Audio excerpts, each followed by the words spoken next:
Oh, did that go on? All right. Today we're going to be looking at analyzing poetry. I'm an integrated language arts major, so for the purpose of this little lecture, you guys are all high school students again.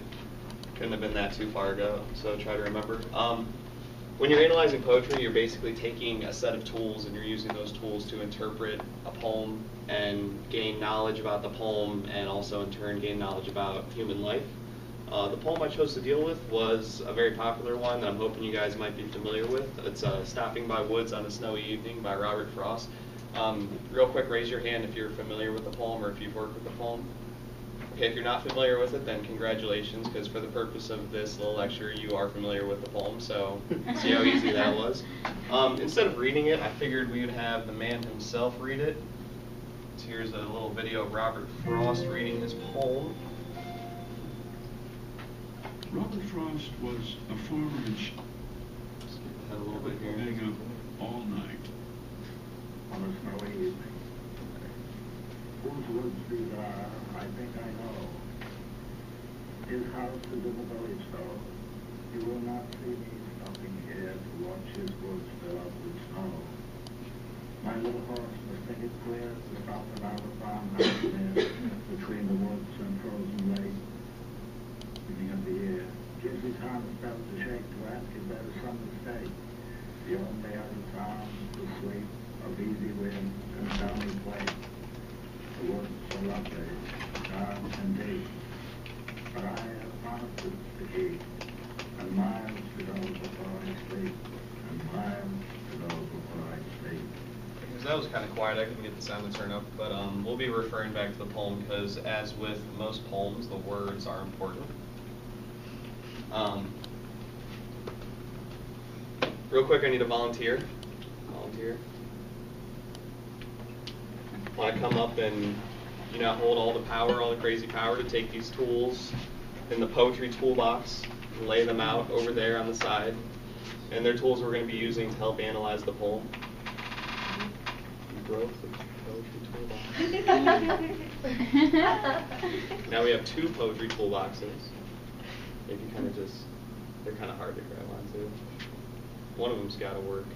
Right there. There you go. Nice. Okay. There you go. Kind of hard to grab onto. All right.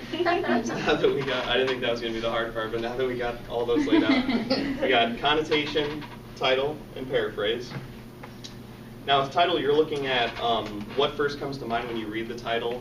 With a lot of poems, the title kind of isn't directly giving you exactly what's going on in the poem. In the case of this poem, the title happens to be pretty much exactly what's going on in the poem.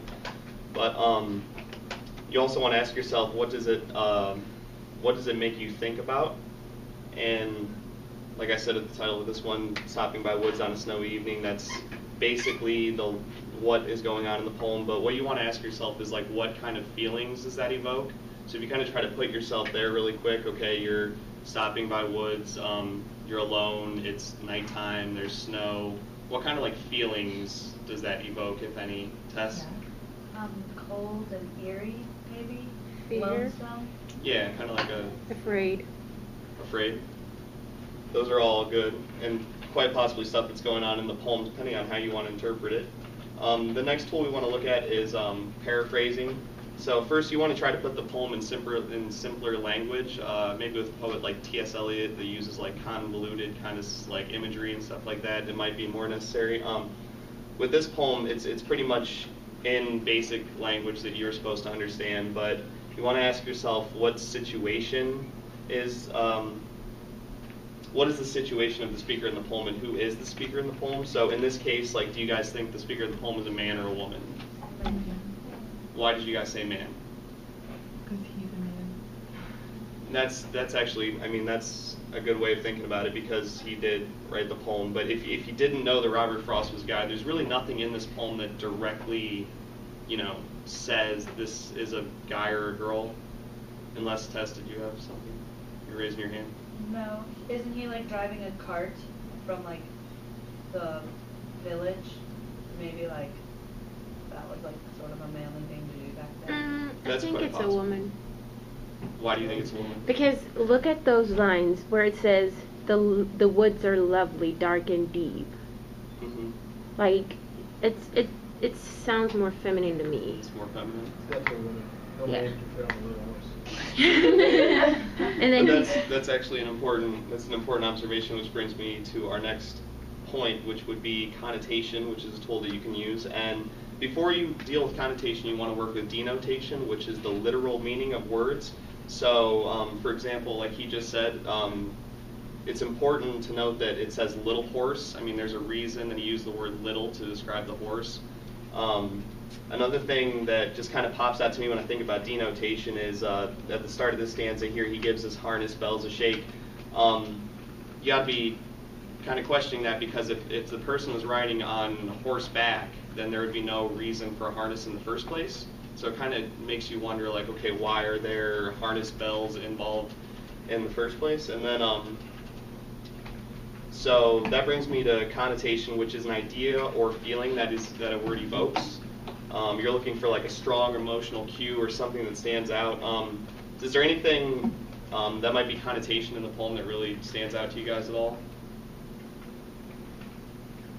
What kind of jumps out to me more than anything are the last two lines. They're the only lines in the whole poem that are repeated.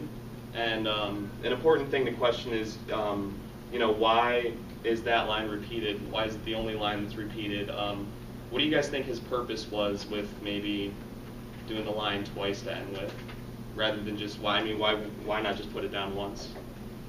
Any ideas? To really give you a sense that he has a long way to go. Maybe.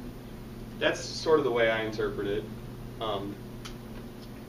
He's going in miles to go before I sleep and miles to go before I sleep. There's kind of a repetition there. It kind of makes it seem like whatever he has to go through is kind of arduous. And when you use all those tools and you kind of start to analyze a poem, what you're really coming to is understanding the theme of that poem. And the theme would be a central idea, a universal truth, issue, or conflict. And once again, you want to look at all these things, like who is the speaker, what is the subject in the poem, and all these will kind of lead you to a theme that the poem is generally about. If you guys had to say there was a kind of theme or something, a message that was implied in this poem, what would it be? Anything? Can you read it? The poem? Okay, I can read it. Oh, I was gonna say, I can if you want. Yeah, wait, it's did kinda you? quiet. What was your question? If you had to gather a theme from the poem, like what do you think Robert Frost was trying to say when he wrote this poem? The struggles. Struggle is real. Okay, the struggle is real. I like Yeah. that. That's solid. Yeah. That's solid. Can you kind of elaborate on that a little bit? The struggle is real.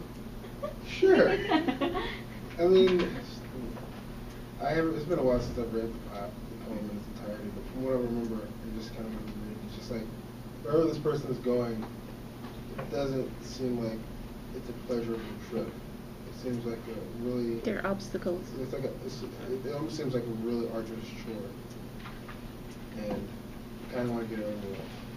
Get it to the point of the trip where it's just like, well, I'm in it, so I can't go back now. I'm more than halfway. I'm halfway there. I might as well keep going. Okay, good. So there's some kind of struggle that seems to be implied on the part of the speaker. You can say something. The entire poem, basically from the understanding of it when we analyzed it before, it ended up being actually a poem about somebody that's going to kill themselves in the woods. Wow. And they're actually planning on never coming back. That is why it's going into the deep woods. They look so lovely. It's the last thing they're going to see before they pass away. So it's kind of like a poem just saying that, like, the end is near, acknowledging all of the choices first. Okay. That makes sense because like the most people I got on this is like, yeah, I understood the struggle, but like out of anything, I like heard like they were tired. Like, you could tell they weren't just like not even just like physically tired, but they were just like emotional. Everything was just tired. Okay. All these points you guys are bringing up are really like good, valid points too. And what she said would totally make sense where he said, "and miles to go before I sleep," meaning go to rest. And then he repeated it. So he's basically saying that he's really tired of whatever he's going through, and then it's time. Mm-hmm. I think that he's going from one place to another, and he stops in the woods to see how easy it would be to like end his journey there. But he says, but I have promises to keep and many miles before I sleep. So he has things that he has to do before he has to die. So Yeah. he I has don't- to keep going. Yeah, I don't see suicide in that. I see more of a normal,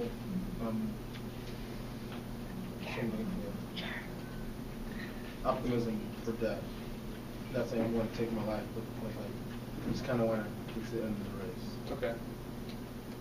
Basically, when you break a poem like this down, there's many different interpretations you can gather from it. Everything that you guys just said is an interpretation that I've heard. I actually had a professor one time who a student told him seriously that he thought the poem was about a cocaine salesman. So, I mean, stuff like that. When you're analyzing a poem, the important thing is, like I said, there are many different interpretations, but you have to use what you are given to logically come to a conclusion. You can't just be throwing out stuff like cocaine salesman because it has snow in it.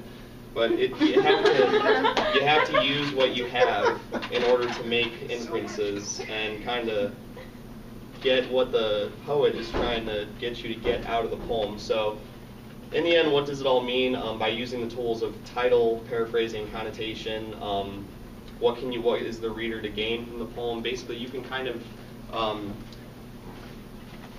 have some stuff down here.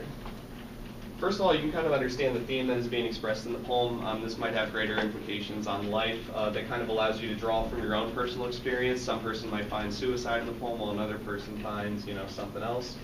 And like I said, it helps you kind of understand the greater implications about life, because poetry isn't just poetry. I mean, it's not doing its job unless you're taking some kind of life lesson out of it.